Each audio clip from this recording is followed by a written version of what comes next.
السلام عليكم ورحمة الله وبركاته. وولالكين محمد شيخ زياد يا channel كاد وقبرتين محاضروين قلبي كتابانيا قصوين وحكوولا تربية عرورتا iyo sidoo kale kobcinta bani aadamka arrimaha qoyska. waxaan maanta idin wadaa walaalayaal qaybtii lixaad maaragtay furayaasha guusha qoyska, ama si kale haddaan u dhigno furayaasha guusha labada qof ee isqaba. hore waxaan uga soo sheekeynay ilaa 5 xalaqo oo aan uga soo hadalnay 5 qaybood oo ka mid ah furayaasha guusha ee labada qof ee isqaba. maanta walaalayaal waxaynu ka hadlaynaa qodob aad muhiimadiisa u leh oo nalooga baahan yahay inaan aad uga fiirsanno, sidoo kalena wax ka qaadanno.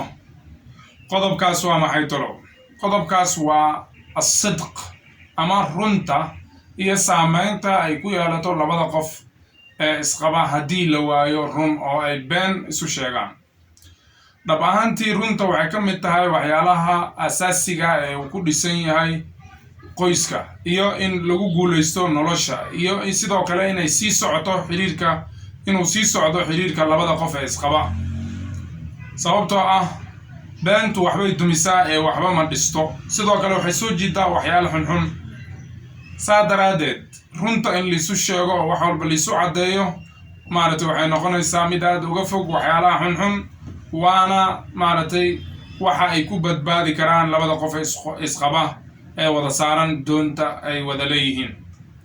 walaalayaal, haddii been ay meesha soo gasho oo labada qof dhexdooda ay soo gasho, waxaa suurtagal ah in ay u hogaamiso in qoyskaas uu burburo. sababkuna waxaa weeyaan beentu waxay dhalisaa waxa la yidhaahdo dacfa thiqa ama kalsooni darro ayay dhalisaa, taasoo dhalisa masayr iyo shaki, iyo in dareenka wanaagsan uu ka dhinto qofka, sida ammaanka uu dareemayo, xaaskiisa uu ku dareemayo, iyo xasiloonida. haddaba beentu saameyn intee leeg ayay ku leedahay qoyska ama labada qof ee isqaba?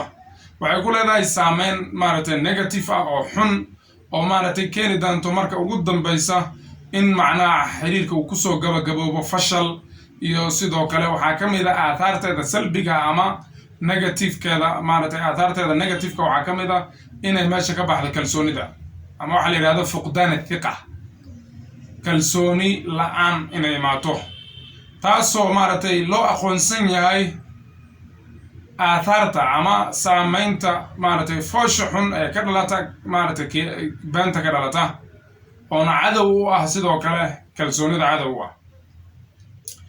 haddii marka labada qof ay isqaba ama midkood uu caado ka dhigto beenta, xiriirka wuxuu bilaabayaa xiriirka labada qof ee isqaba inuu burburo tartiib tartiib, waxaana dhimanaysa kalsoonida ayaa dhexdooda ka dhimanaysa.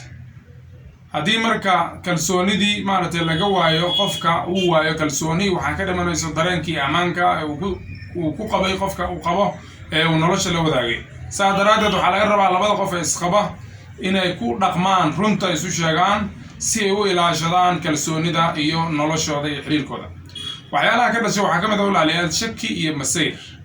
beentu waxay dhalisaa shaki iyo masayr, albaabo natiijadooda dambe aan la mahadininna waa ay furtaa. saa daraadeed waxaa waajib ku ah labada qof inay u wada dhaqmaan si waadix ah oo saraaxa ay ku jirto, iyadoo lais ixtiraamayo, oo qofka kale khusuusiyaadkiisa iyo waxyaalaha uu gooniga leeyahay la ixtiraamayo. sababtoo ah shakigu waa shay dulleeya oo hoos u dhiga oo ku ciyaara xiriirka iyo kalsoonida iyo ixtiraamka labada qof ee isqaba.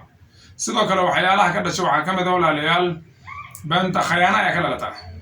qofka been sheega waxa uu awoodaa inuu khayaano sameeyo, oo qishi uu sameeyo, oo uu dhagar sameeyo. sidoo kale dhammaantan waxaan ognahay khayaanada labada qof ee isqaba ama midkood uu ku kaco oo uu kan kale uu ku sameeyo inay dhaqan xun inay tahay, oo ay ka dhalato mashaakil fara badan iyo dareeno salbi ah oo ugu dambeyn dadka u horseeda in guryahooda ay burburaan. waxyaalaha ka dhashay waxaa ka mid ah beenta walaalayaal waxa la yidhahda incidaam ashucuur bilamaan, inuu ammaan waayo qofka oo uu xiriirkiisa iyo qofka labada qof ee isqaba maaragtay xiriirkooda saliimka ah maaragtay waa uu macnaha yani uu kobcaa oo uu maaragtay uu barbaaraa jawi aamin ayuu ku barbaaraa waa haddii maaragtay aysan been jirin laakiin hadday been imaato waxaasoo dhan meeshii way ka baxayaan waxyaalaha ka dhashay waxaa ka mid a walaalayaal waxa la yidhahda alkurh walnufuur inay dadku isnacaan ay kala didaan maaragtay waqtiyo badanna beenta waxay dadka u horseedaa inuu qofka uu maaragtay nolosha labadaaga uu karaadsado u naco ilaa maaragtay yani gaar ahaan marka uu qofka kusii socdo caadadaas xun taasna marka waxay ka dhigaysaa maaragtay kalsoonida labada qof ee isqaba maaragtay yani mid maaragtay halis ugu jirta saa daraadeed waxaa laga rabaa in maaragtay ay furaan nooc oo min alxiwaar ah wada hadal ah iyo niqaash ah si fursad ay isu siiyaan qaarkood qaarka kale ayna ka fogaadaan beenta ee ammaan la-aanta ah sii faafi walaalaha sii gaarsii fadaallu cala alkhayri ka faacil